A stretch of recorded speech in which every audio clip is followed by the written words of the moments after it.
नमस्कार। आगे बढ़ने के पहले जानते हैं कहानी अब तक। तो अब तक हमने जाना कि रमानाथ दफ्तर के पैसे गबन करके कलकत्ता भाग जाता है और वहाँ देवी दीन नाम के एक वृद्ध व्यक्ति के घर रहने लगता है।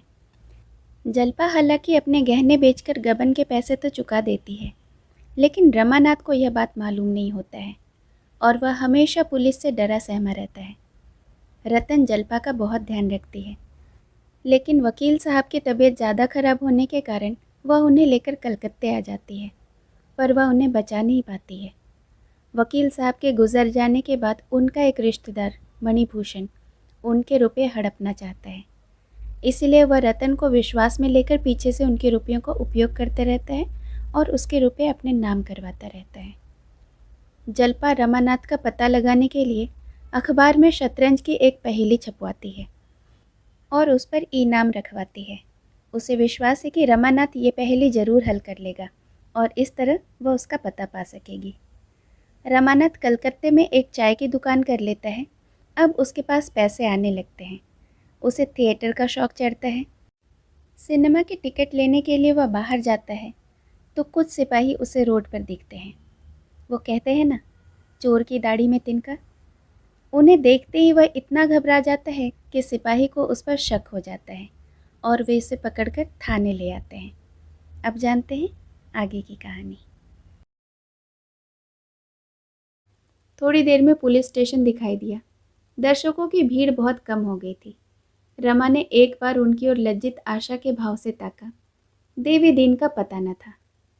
रमा के मुंह से एक लंबी सांस निकल गई। इस विपत्ति में क्या यह सहारा भी हाथ से निकल गया? पुलिस स्टेशन के दफ्तर में इस समय बड़ी मेज के सामने 4 आदमी बैठे हुए थे। एक दारोगा थे, गोरे से, शौकीन, जिनकी बड़ी बड़ी आंखों में कोमलता झलक रही थी। उनकी बगल में नायब दरोगा थे। ये सिख थे। वह बहुत हंसमुख, सजीवता के पुतले, गेहुआ रंग, सुडौल, सुगठित शरीर, सिर पर केश था, हाथों में कड़े, पर सिगार से परहेज न करते थे। मेज के दूसरी तरफ इंस्पेक्टर और डिप्टी सुपरिटेंडेंट बैठे हुए थे। इंस्पेक्टर अधेड़, सांवला, लंबा आदमी था। कौड़ी की सी आंखें, फले हुए गाल, ठिगना कदम। डिप्टी सुपरिटेंडेंट लंबा चरहरा जवान था, बहुत ही विचारशील और अल्पभाषी। इसकी लंबी नाक और ऊंचा मस्तक उसकी कुलीनता के साक्षी थे। डिप्टी ने सिगार को एक कश लेकर कहा, बाहरी गवाहों से काम नहीं चल सकेगा। इनमें से किसी को अप्रूवर बनाना होगा और कोई अल्टरनेटिव नहीं है। इंस्पेक्टर ने दारोगा की ओर देखकर कहा, हम लोगों ने तो कोई बात उठा नहीं रखी है। हलफ से कहता हूँ, सभी तरह के लालच देकर हार गए। सबों ने एक गुट कर रखा है, कोई टूटता ही नहीं। हमने बाहर के गवाहों को भी आजमाया, पर सब कानों पर हाथ रखते हैं। डिप्टी, उस मारवाड़ी को फिर आजमाना होगा। उसके बाप को बुलाकर खूब धमकाइए, शायद इसका कुछ दबाव पड़े। इंस्पेक्टर, हलफ से कहता हूँ, आज सुबह से हम लोग यही कर रहे हैं। बेचारा बाप लड़के के पैरों पर गिरा, पर लड़का किसी तरह राजी नहीं होता है। कुछ देर तक चारों आदमी विचारों में मग्न बैठे रहे। अंत में डिप्टी ने निराशा के भाव से कहा, मुकदमा नहीं चल सकता, मुफ्त का बदनामी हुआ। इंस्पेक्टर, 1 हफ्ते की मोहलत और ले लीजिए, शायद कोई टूट जाए। यह निश्चय करके दोनों आदमी यहाँ से रवाना हुए। छोटे दरोगा भी उसके साथ ही चले गए। दारोगा जी ने हुक्का मंगवाया कि सहसा एक मुसलमान सिपाही ने आकर कहा, दारोगा जी लाइए, कुछ इनाम दिलवाइए। एक मुलजिम को शुबह पर गिरफ्तार किया है। इलाहाबाद का रहने वाला है, नाम है रमानाथ। पहले नाम और जगह दोनों गलत बताई थी। देवी दिन खटीक जो नुक्कड़ पर रहता है, उसी के घर पर ठहरा हुआ है। जरा डांट बताइएगा तो सब कुछ उगल देगा। दारोगा, वही है ना जिसके दोनों लड़के? सिपाही, जी हाँ वही। इतने में रमानाथ भी दारोगा के सामने हाजिर किया गया। दारोगा ने उसे सिर से पांव तक देखा, मानो मन में उसका हुलिया मिला रहे हों। तब कठोर दृष्टि से देखकर बोले, अच्छा, यह इलाहाबाद का रमानाथ है? खूब मिले भाई, 6 महीने से परेशान कर रहे हो। कैसा साफ हुलिया है कि अंधा भी पहचान ले। यहाँ कब आए? कांस्टेबल ने रमा को परामर्श दिया, सब हाल सच सच कह दो तो तुम्हारे साथ कोई सख्ती न की जाएगी। रमा ने प्रसन्नचित्त बनने की चेष्टा करके कहा। अब तो आपके हाथ में हूँ, रियायत कीजिए या सख्ती कीजिए। इलाहाबाद की म्यूनिसिपैलिटी में नौकर था। हिमाकत कहिए या बदनसीबी, चुंगी के 400 रुपये मुझसे खर्च हो गए। मैं वक्त पर रुपये न जमा कर सका। शर्म के मारे घर के आदमियों से कुछ न कहा, नहीं तो इतने रुपये का इंतज़ाम हो जाना कोई मुश्किल काम न था। जब कुछ बस न चला तो वहाँ से भागकर यहाँ चला आया। इसमें से एक भी हर्फ गलत नहीं है। दारोगा ने गंभीर भाव से कहा। मामला कुछ संगीन है। क्या कुछ शराब का चस्का पड़ गया था? मुझसे कसम ले लीजिए जो शराब कभी मुंह से लगाई हो। कांस्टेबल ने विनोद करके कहा। मोहब्बत के बाजार में लुट गए होंगे हुजूर। रमा ने मुस्कुरा कर कहा। मुझसे फाके मस्तों का वहाँ कहाँ गुजर। दारोगा, तो क्या जुआ खेल डाला या बीवी के लिए जेवर बनवाने पड़े? रमा झेप कर रह गया। अपराधी मुस्कुराहट उसके मुख पर रो पड़ी। दारोगा, अच्छी बात है, तुम्हें भी यहाँ खासे मोटे जेवर मिल जाएंगे। एकाएक बूढ़ा देवीदीन आकर खड़ा हो गया। दारोगा ने कठोर स्वर में कहा। यहाँ क्या काम है? देवीदीन, हुजूर को सलाम करने चला आया था। इन बेचारे पर दया की नज़र रहे हुजूर, बेचारे बड़े सीधे आदमी हैं। दारोगा, बच्चा सरकारी मुलजिम को घर में छिपाते हो, उस पर सिफारिश करने भी आते हो? देवीदीन, मैं क्या सिफारिश करूँगा हुजूर, 2 कौड़ी का आदमी हूँ मैं। दारोगा, जानता है इन पर वारंट है, सरकारी रुपए गबन कर गए हैं। देवीदीन, हुजूर भूल चूक आदमी से ही हो जाती है, जवानी की उम्र है, खर्च हो गए होंगे। यह कहते हुए देवीदीन ने 5 गिन्नियाँ कमर से निकालकर मेज पर रख दी। दारोगा ने तड़प कर कहा, यह क्या है? देवीदीन, कुछ नहीं हुजूर, पान खाने को। दारोगा, रिश्वत देना चाहता है? क्यों? कहो तो बच्चा इसी इल्ज़ाम में भेज दूं? देवीदीन, भेज दीजिए सरकार, घरवाली कफन लकड़ी की फिक्र से छूट जाएगी, वहीं बैठा आपको दुआ दूंगा। दारोगा, अबे इन्हें छुड़ाना है तो 50 गिन्नियाँ लाकर सामने रखो, जानते हो इनकी गिरफ्तारी पर 500 रुपये का इनाम है। देवीदीन, आप लोगों के लिए इतना इनाम क्या है हुजूर, हम गरीब परदेसी आदमी हैं, जब तक जिएंगे आपको याद रखेंगे। दारोगा, बकबक मत करो, यहाँ धर्म कमाने नहीं आया हूँ। देवीदीन, बहुत तंग हो हुजूर, दुकानदारी तो नाम की है। कांस्टेबल, बुढ़िया से जाके मांग। देवीदीन, कमाने वाला तो मैं ही हूँ हुजूर, लड़कों का हाल तो जानते ही हो, तन पेट काट कर कुछ रुपए जमा कर रखे थे, सो अभी 7 धाम किए चले आता हूँ, बहुत तंग हो गया हूँ। दारोगा, तो अपनी गिन्नियाँ उठा ले, इसे बाहर निकाल दो जी। देवीदीन, आपका हुक्म है तो लीजिए, जाता हूँ, धक्का क्यों दिलवाइएगा। दारोगा, कांस्टेबल, इन्हें हिरासत में रखो, मुंशी से कहो कि इनका बयान लिख ले। देवीदीन के होठ आवेश से कांप रहे थे। उसके चेहरे पर इतनी व्यग्रता रमा ने कभी नहीं देखी, जैसे कोई चिड़िया अपने घोंसले में कौवों को घुसते देखकर वेवल हो गई हो। वह 1 मिनट तक थाने के द्वार पर खड़ा रहा, फिर पीछे गिरा और एक सिपाही से कुछ कहा, तब लपकता हुआ सड़क पर चला गया, मगर एक ही पल में लौटा और दारोगा से बोला, हुजूर 2 घंटे की मोहलत दीजिए ना। रमा अभी वहीं खड़ा था। उसकी यह ममता देखकर रो पड़ा। बोला, दादा अब तुम हैरान न हो, मेरे भाग्य में जो कुछ लिखा है वह होने दो। मेरे भी यहाँ होते तो इससे ज़्यादा और क्या करते, मैं मरते दम तक तुम्हारा यह उपकार। देवीदीन ने आंखें पोंछते हुए कहा, कैसी बातें करते हो भैया, जब रुपए पर आई तो देवीदीन पीछे हटने वाला आदमी नहीं है। इतने रुपए तो एक एक दिन जुए में हार जीत गया हूँ। अभी घर बेच दूँ तो 10,000 की मालियत है, क्या सिर पर लाद कर ले जाऊँगा। दारोगा जी, अभी भैया को हिरासत में न भेजो, मैं रुपये गिनकर थोड़ी देर में लाता हूँ। देवीदीन चला गया तो दारोगा जी ने सहृदयता के भाव से कहा, है तो खुर्राट मगर बड़ा नेक है, तुमने इसे कौन सी बूटी सुंघा दी। रमा ने कहा, गरीबों पर सबको रहम आ जाता है। दारोगा ने मुस्कुरा कर कहा, पुलिस को छोड़कर मुझे तो यकीन नहीं कि यह 50 गिन्ने लावेगा। रमानाथ, अगर लाए भी तो उससे इतना बड़ा तावान नहीं लेना चाहता। आप मुझे शौक से हिरासत में ले लें। दारोगा, मुझे 500 के बदले 600 मिल रहे हैं तो क्यों छोड़ूं? रमानाथ, जब मुझे चक्की पीसनी है तो जितनी जल्दी पीस लूं उतना ही अच्छा। मैंने समझा था पुलिस की नज़रों से बचकर रह सकता हूँ। अब मालूम हुआ कि यह बेकली और आठों पहर पकड़ लिए जाने का खौफ जेल से कम जानलेवा नहीं है। दारोगा जी को एकाएक जैसे कोई भूली हुई बात याद आ गई। मेज की दराज से एक मिसल निकाली, इसके पन्ने इधर उधर उल्टे, तब नम्रता से बोले, अगर मैं कोई ऐसी तरकीब बताऊं कि देवी दीन के रुपये भी बच जाएं और तुम्हारे ऊपर भी आँच न आने पाए तो कैसा? रमा ने अविश्वास के भाव से कहा, ऐसी तरकीब कोई है मुझे तो आशा नहीं। दारोगा, अभी साईं के 100 खेल हैं, इसका इंतज़ाम कर सकता हूँ। आपको महज एक मुकदमे में शहादत देनी पड़ेगी। रमानाथ, झूठी शहादत होगी? दारोगा, नहीं, बिल्कुल सच्ची। समझ लो कि आदमी बन जाओगे। म्यूनिसिपैलिटी के पंजे से तो छूट जाओगे, शायद सरकार परवरिश भी करे।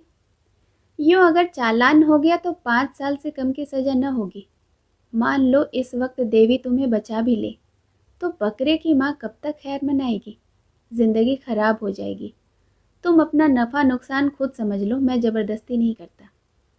दारोगा जी ने डकैती का वृतांत कह सुनाया। रमा ऐसे मुकदमे समाचार पत्रों में पढ़ चुका था। संशय के भाव से बोला, तो मुझे मुखबिर बनना पड़ेगा और यह कहना पड़ेगा कि इन डकैतियों में मैं भी शरीक था? यह तो झूठी शहादत हुई। दारोगा, मामला बिल्कुल सच्चा है। आप बेगुनाहों को न फंसाएंगे, वही लोग जेल जाएंगे जिन्हें जाना चाहिए। फिर झूठ कहाँ रहा? डाकुओं के डर से यहाँ के लोग शहादत देने पर राज़ी नहीं होते, बस और कोई बात नहीं। यह मैं मानता हूँ कि आपको झूठ बोलना पड़ेगा, लेकिन आपकी ज़िंदगी बनी जा रही है, इसके लिहाज से तो ये इतना झूठ कोई बड़ी बात नहीं। आप खुद सोच लीजिए, शाम तक जवाब दीजिएगा। रमा के मन में बात बैठ गई। अगर एक बार झूठ बोलकर वह पिछले कर्मों का प्रायश्चित कर सके और भविष्य भी सुधार ले तो पूछना ही क्या, जेल जाने से भी बच जाएगा। इसमें बहुत आगा पीछा की ज़रूरत ही न थी। हाँ, इसका निश्चय हो जाना चाहिए कि उस पर म्यूनिसिपैलिटी अभियोग न चलाएगी और उसे कोई अच्छी जगह मिल जाएगी। वह जानता था कि पुलिस की गरज है और वह मेरी कोई वाजिब शर्त अस्वीकार न करेगी। इस तरह बोला मानो उसकी आत्मा धर्म और अधर्म के संकट में पड़ी हुई है।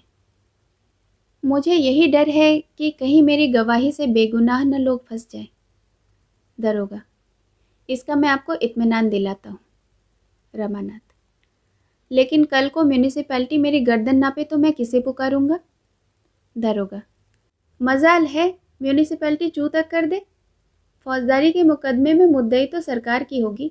जब आपको सरकार माफ़ कर देगी तो मुकदमा कैसे चलाएगी? आपको तहरीरी मुआफ़ीनामा दे दिया जाएगा साहब। रमानाथ, और नौकरी? दारोगा, वह सरकार आप इंतज़ाम करेगी। ऐसे आदमियों को सरकार खुद अपना दोस्त बनाए रखना चाहती है। अगर आपकी शहादत बढ़िया हुई और उस फ्री की ज़िरहों के जाल से आप निकल गए तो आप पारस हो जाएंगे। दारोगा ने उसी वक्त मोटर मंगवाई और रमा को साथ लेकर डिप्टी साहब से मिलने चल दिए। इतनी बड़ी कारगुजारी दिखाने में विलंब क्यों करते? डिप्टी से एकांत में खूब जीत उड़ाई। इस आदमी का यूं पता लगाया, इसकी सूरत देखते भाप गया कि मगरूर है, बस गिरफ्तार कर लिया। बात 16 आने सच निकली, निगाह कहीं चूक सकती है। हुजूर मुजरिम की आंखें पहचानता हूँ, इलाहाबाद की म्यूनिसिपैलिटी के रुपये गबन करके भागा है। इस मामले में शहादत देने को तैयार है। आदमी पढ़ा लिखा है, सूरत का शरीफ और ज़हीन है। डिप्टी ने संदिग्ध भाव से कहा, हाँ, आदमी तो होशियार मालूम होता है, मगर मुआफ़ीनामा लिए बगैर इससे हमारा एतबार न होगा। कहीं इसे शुबह हुआ कि हम लोग इसके साथ कोई चाल चल रहे हैं तो साफ निकल जाएगा। डिप्टी, यह तो होगा ही। गवर्नमेंट से इसके बारे में बातचीत करनी होगी। आप टेलीफोन मिलाकर इलाहाबाद पुलिस से पूछिए कि इस आदमी पर कैसा मुकदमा है। यह सब तो गवर्नमेंट को ही बताना होगा। दारोगा जी ने टेलीफोन डायरेक्टरी निकाली और नंबर मिलाया, बातचीत शुरू हुई। डिप्टी, क्या बोला? दारोगा, कहता है यहाँ इस नाम के किसी आदमी पर मुकदमा नहीं है। डिप्टी, यह कैसा है भाई, कुछ समझ नहीं आता। इसने नाम तो नहीं बदल लिया? दारोगा, कहता है म्यूनिसिपैलिटी में किसी ने रुपये गबन किए ही नहीं, कोई मामला ही नहीं है। डिप्टी, ये तो बड़े ताज्जुब की बात है। आदमी बोलता है कि हम रुपया लेकर भागा है, म्यूनिसिपैलिटी बोलता है कि कोई रुपया गबन नहीं किया है। यह आदमी पागल तो नहीं है? दारोगा, मेरी समझ में कोई बात नहीं आती। अगर कह दे कि तुम्हारे ऊपर कोई इल्ज़ाम नहीं है तो फिर उसकी गर्द भी न मिलेगी। अच्छा, म्यूनिसिपैलिटी दफ्तर में फिर पूछिए। दारोगा ने नंबर मिलाया, सवाल जवाब होने लगा। दारोगा, आपके यहाँ कोई रमानाथ नाम का क्लर्क था? जवाब, जी हाँ था। दारोगा, वह कुछ रुपये गबन करके भागा है? जवाब, नहीं, वह घर से भागा है पर गबन नहीं किया। क्या आपके यहाँ है? दारोगा, जी हाँ, हमने उसे गिरफ्तार किया है। वह खुद कहता है कि मैंने रुपये गबन किए। बात क्या है?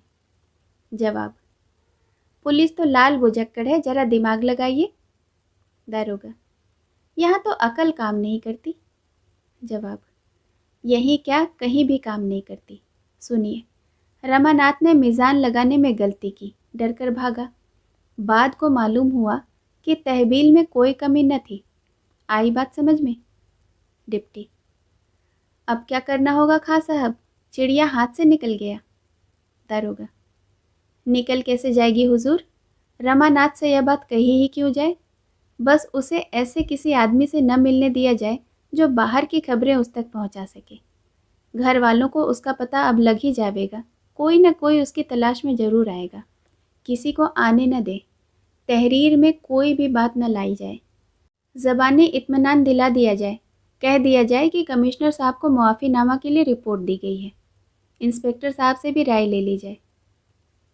इधर यह लोग सुपरिटेंडेंट से परामर्श कर ही रहे थे, उधर 1 घंटे में देवीदीन लौटकर थाने आया तो कांस्टेबल ने कहा, दारोगा जी तो साहब के पास गए हैं। देवीदीन ने घबरा कर कहा, तो बाबूजी को हिरासत में डाल दिया? कांस्टेबल, नहीं, उन्हें भी साथ ले गए हैं।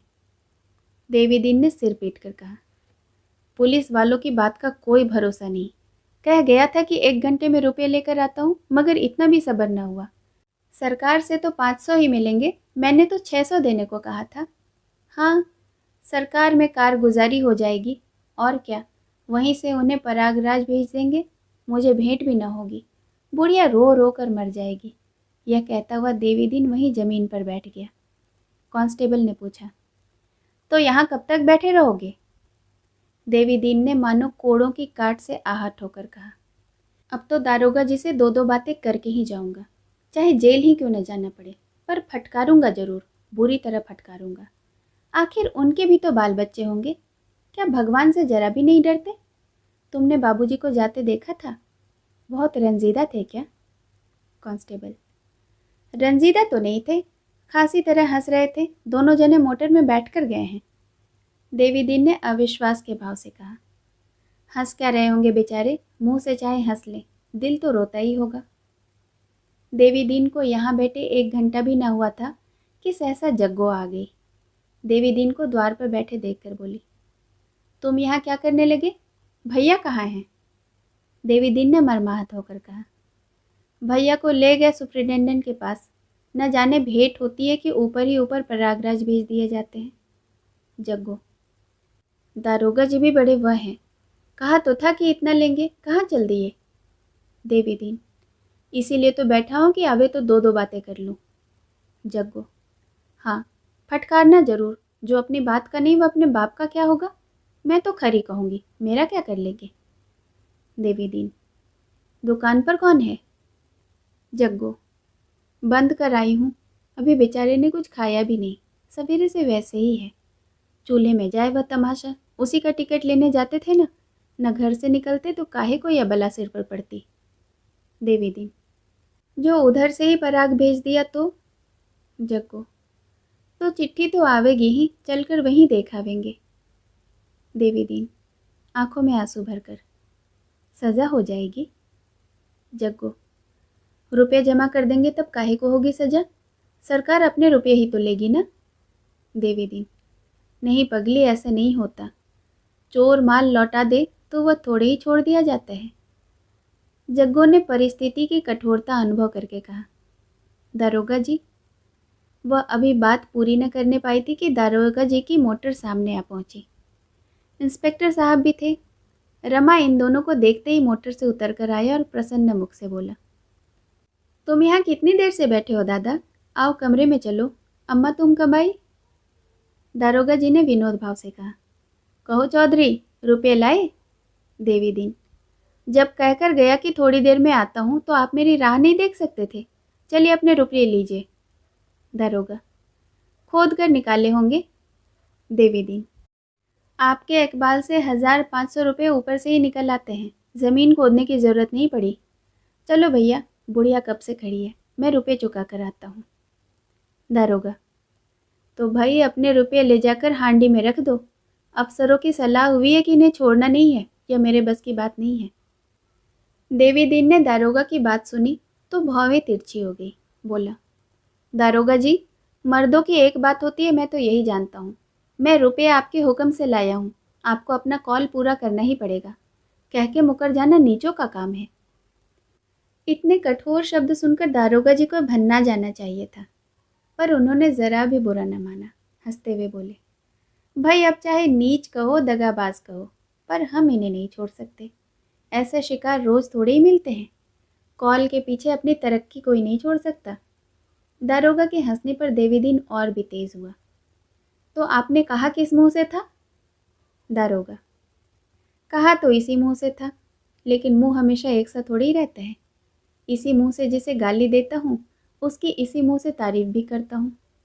देवीदीन। यह मूछें मुड़वा लीजिए। दारोगा। मुझे बड़ी खुशी से मंजूर है। नीयत तो पहले भी मेरी यही थी, पर शर्म के मारे न मुड़वाता था। अब तुमने दिल मजबूत कर दिया है। देवीदीन। हंसिए मत दारोगा जी, आप हंसते हैं तो मेरा खून जला जाता है। मुझे चाहे जेल ही क्यों न हो जाए, लेकिन मैं कप्तान साहब से यह ज़रूर कहूँगा, हूँ तो टके का आदमी, पर आपके इकबाल से बड़े अफसरों तक पहुँच है। दारोगा। अरे यार, तो क्या सचमुच कप्तान साहब से मेरी शिकायत कर दोगे? देवीदीन ने समझा कि धमकी कारगर हुई, अकड़ कर बोला, अब जब आप किसी की नहीं सुनते, बात कहकर मुकर जाते हैं, तो दूसरे भी आपसे ही करेंगे। मेम साहब तो रोज़ ही दुकान पर आती हैं। दारोगा। कौन? देवी? अगर तुमने साहब या मेम साहब से मेरी शिकायत की तो कसम खाकर कहता हूँ कि घर खुदवा कर फेंक दूंगा। देवीदीन। जिस दिन मेरा घर खुदेगा उस दिन यह पगड़ी और चपरास भी न रहेगी हुजूर। दारोगा। अच्छा तो मारो हाथ पर हाथ, तुम्हारी दो दो चोटें हो जाए यही सही। देवीदीन। पछताओगे सरकार, कहे देता हूँ पछताओगे। रमा अब जब्त न कर सका। अब तक वह देवीदीन के बिगड़ने का तमाशा देखने के लिए भीगी बिल्ली बना खड़ा था। कह कहा मारकर बोला, दादा दारोगा जी तुम्हें चिढ़ा रहे हैं। हम लोगों में ऐसी सलाह हो गई है कि मैं कुछ बिना लिए दिए ही छूट जाऊंगा, ऊपर से नौकरी भी मिल जाएगी। साहब ने पक्का वादा किया है, मुझे अब यहीं रहना होगा। देवीदीन ने रास्ता भटके हुए आदमी की भांति कहा, कैसी बात है भैया, क्या कहते हो? क्या पुलिस वालों के चकमे में आ गए? इसमें कोई न कोई चाल जरूर छिपी हुई है। रमानाथ ने इत्मीनान के साथ कहा, और बात नहीं, एक मुकदमे में शहादत देनी पड़ेगी। देवीदीन ने संशय से सिर हिलाकर कहा, झूठा मुकदमा होगा? रमानाथ।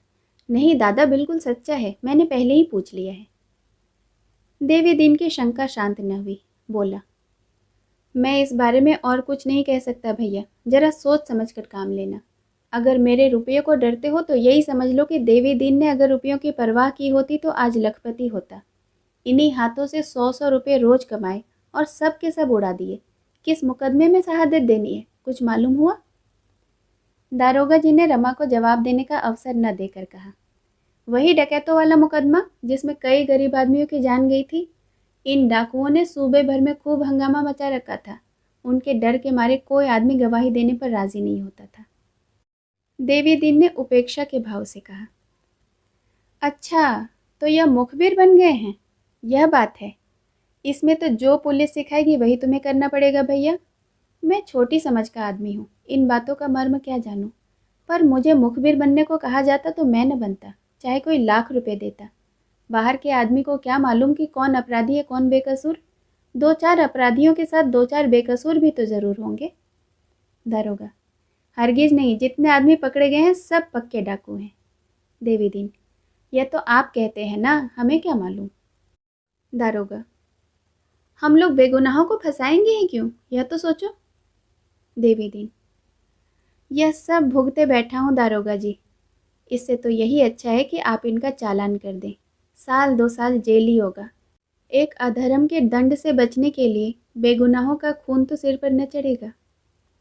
रमा ने भीरुता के साथ कहा, मैंने खूब सोच लिया है दादा, सब कागज़ देख लिए हैं, इसमें कोई बेगुनाह नहीं। देवी दीन ने उदास होकर कहा, होगा भाई, जान भी तो प्यारी होती है। यह कहकर वह पीछे घूमा। अपने मनोभावों को इससे स्पष्ट रूप से वह प्रकट न कर सकता था। एकाएक उसे एक बात याद आ गई, मुड़कर बोला, तुम्हें कुछ रुपये देता जाऊं? रमा ने खिसियाकर कहा, क्या ज़रूरत है? दारोगा, आज से इन्हें यहीं रहना पड़ेगा।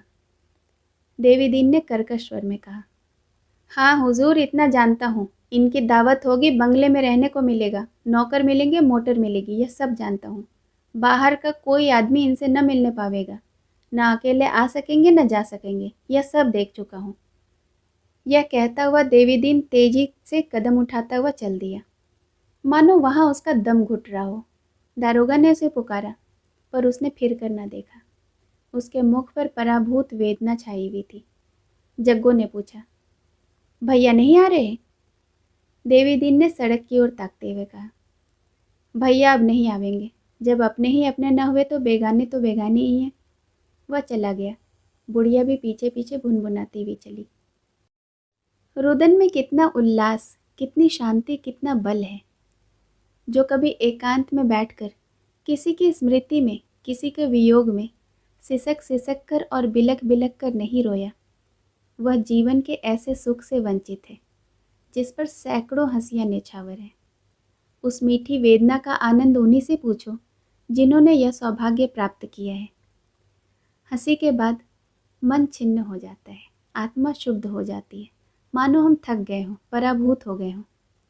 रुदन के पश्चात एक नवीन स्फूर्ति, एक नवीन जीवन, एक नवीन उत्साह का अनुभव होता है। जल्पा के पास प्रजा मित्र कार्यालय का पत्र पहुंचा तो उसे पढ़कर वह रो पड़ी।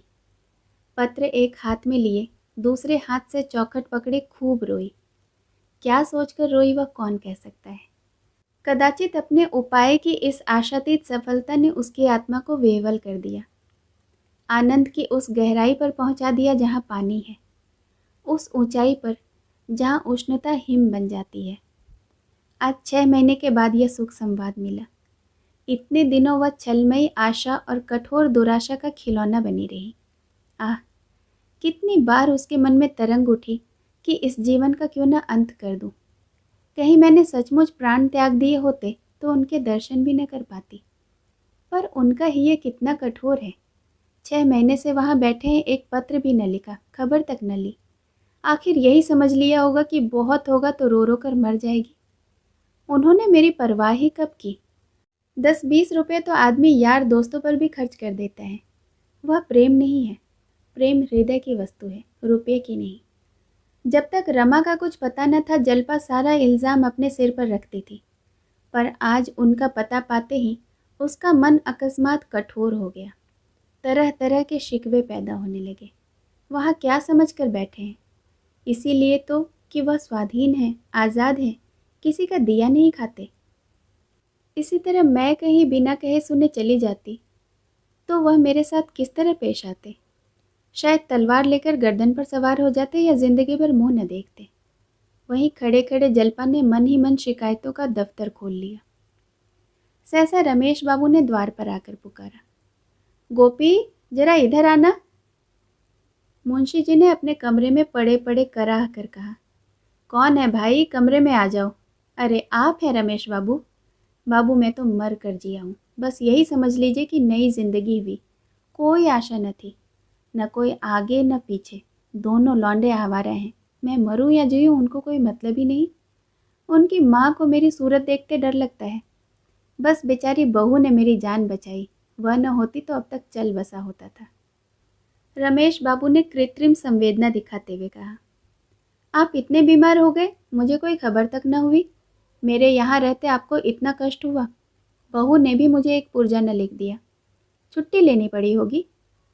मुंशी, छुट्टी के लिए दरखास्त तो भेज दी थी, मगर साहब मैंने डॉक्टरी सर्टिफिकेट नहीं भेजी। 16 रुपये किसके घर से लाता। एक दिन सिविल सर्जन के पास गया, मगर उन्होंने चिट्ठी लिखने से इनकार किया। आप तो जानते ही हैं, वह बिना फीस लिए बात नहीं करते। मैं चला आया और दरखास्त भेज दी। मालूम नहीं मंजूर हुई या नहीं। यह तो डॉक्टरों का हाल है, देख रहे हैं ना कि आदमी मर रहा है पर बिना भेंट लिए कदम न उठावेंगे। रमेश बाबू ने चिंतित होकर कहा। यह तो आपने बुरी खबर सुनाई, मगर आपकी छुट्टी नामंजूर हुई तो क्या होगा।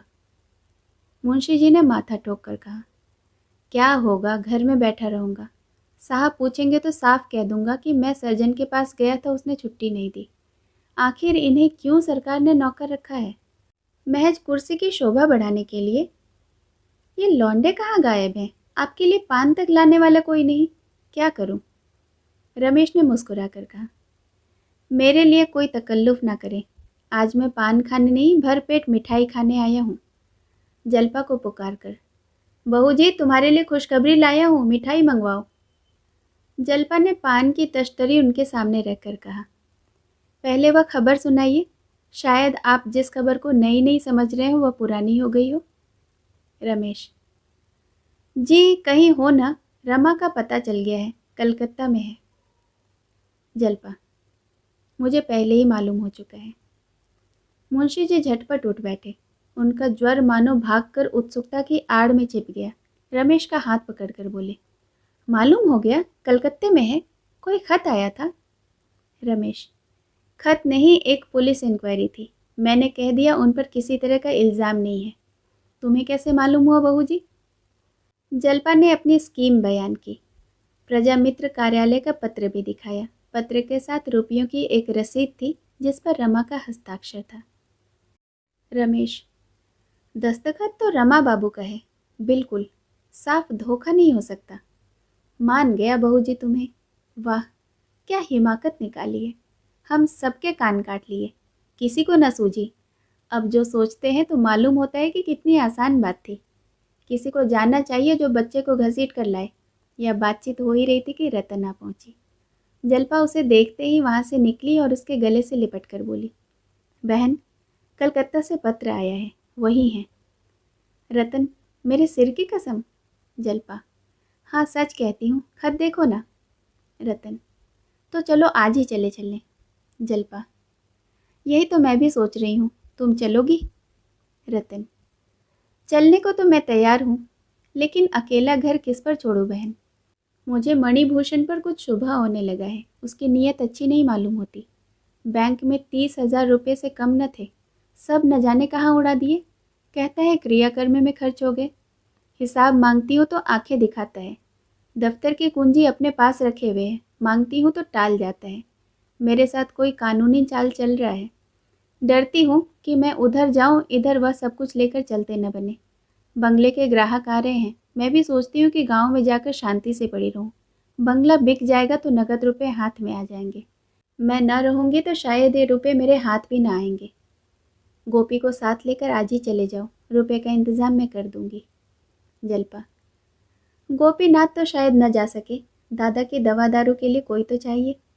रतन, वह मैं कर दूँगी, रोज़ सवेरे आऊँगी और दवा देकर चली जाऊँगी, शाम को भी एक बार आ जाया करूँगी।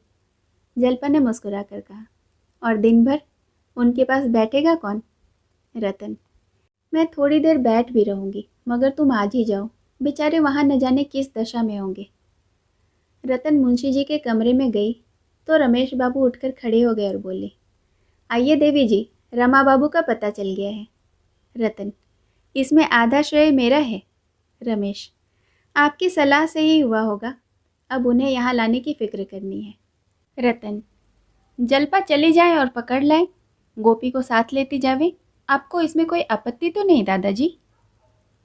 मुंशी जी को आपत्ति तो थी, उनका बस चलता तो इस अवसर पर 10-5 आदमियों को और जमा कर लेते, फिर घर के आदमियों के चले जाने पर आपत्ति क्यों न होती।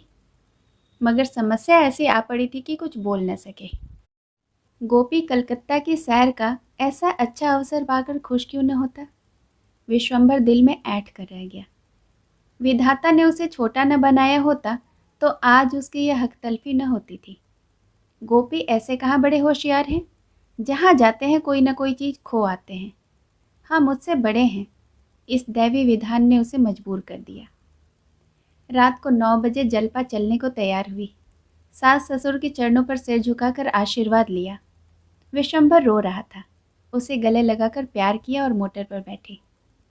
रतन स्टेशन तक पहुंचाने के लिए आई थी। मोटर चली तो जलपा ने कहा, बहन, कलकत्ता तो बहुत बड़ा शहर होगा, वहाँ कैसे पता चलेगा। रतन, पहले प्रजा मित्र के कार्यालय में जाना, वहाँ से पता चल जाएगा। और गोपी बाबू तो हैं ही। जलपा, ठहरूंगी कहाँ। रतन, कई धर्मशाले हैं, नहीं होटल में ठहर जाना। देखो, रुपये की ज़रूरत पड़े तो मुझे तार ज़रूर देना, कोई न कोई इंतज़ाम कर भेजूंगी। बाबूजी आ जाएं तो मेरा भी बड़ा उपकार हो, यह मणिभूषण तो मुझे तबाह कर देगा। जलपा, होटल वाले बदमाश तो ना होंगे ना।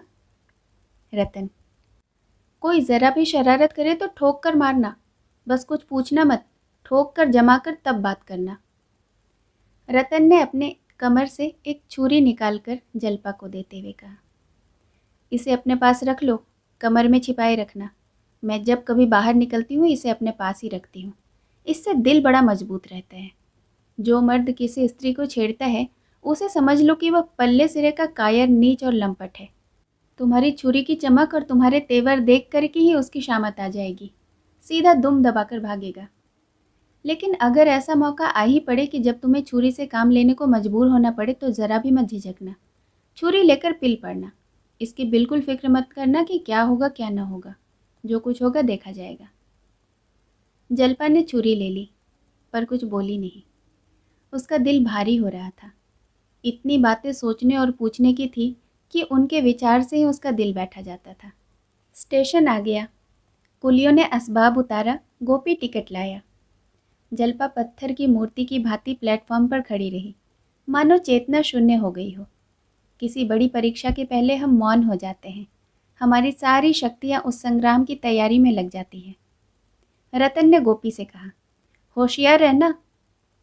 गोपी इधर कई महीनों से कसरत करता था। चलता तो मुड्डे और छाती को देखकर चलता था। देखने वाले को तो वह ज्यों का त्यों मालूम होता था, पर अपनी नज़र में वह कुछ और ही हो गया था। शायद उसे आश्चर्य होता था कि उसे आते देखकर लोग रास्ते से क्यों नहीं हट जाते, क्यों उसके डील डॉल से भयभीत नहीं हो जाते। अकड़ कर बोला, किसी ने जरा सी ची चपड़ की तो तोड़ दूंगा। रतन मुस्कुराई, यह तो मुझे मालूम है, सो मत जाना। गोपी, पलक तक तो झपकेगी नहीं, मजाल है कि नींद आ जाए। गाड़ी आ गई। गोपी ने डब्बे में घुसकर कब्जा जमाया। जलपा की आंखों में आंसू भरे हुए थे। बोली, बहन, आशीर्वाद दो कि उन्हें लेकर कुशल से लौट आऊं। इस समय उसका दुर्बल मन कोई आश्रय, कोई सहारा, कोई बल ढूंढ रहा था, और आशीर्वाद और प्रार्थना के सिवाय वह बल उसे कौन प्रदान कर सकता था। यही बल और शांति का वह अक्षय भंडार है जो किसी को निराश नहीं करता, जो सबकी बाह पकड़ता है, सबका बेड़ा पार लगाता है। इंजन ने सीटी दी। दोनों सहेलियां गले मिली। जलपा गाड़ी में जाकर बैठ गई। रतन ने कहा, जाते ही खत भेजना। जलपा ने सिर हिलाया। अगर मेरी ज़रूरत मालूम हो तो तुरंत लिखना, मैं सब कुछ छोड़कर चली आऊँगी। जलपा ने फिर सिर हिलाया। रास्ते में रोना मत। जलपा हंस पड़ी और गाड़ी चल दी। शेष कहानी अगले भाग में। सुनने के लिए बहुत बहुत धन्यवाद।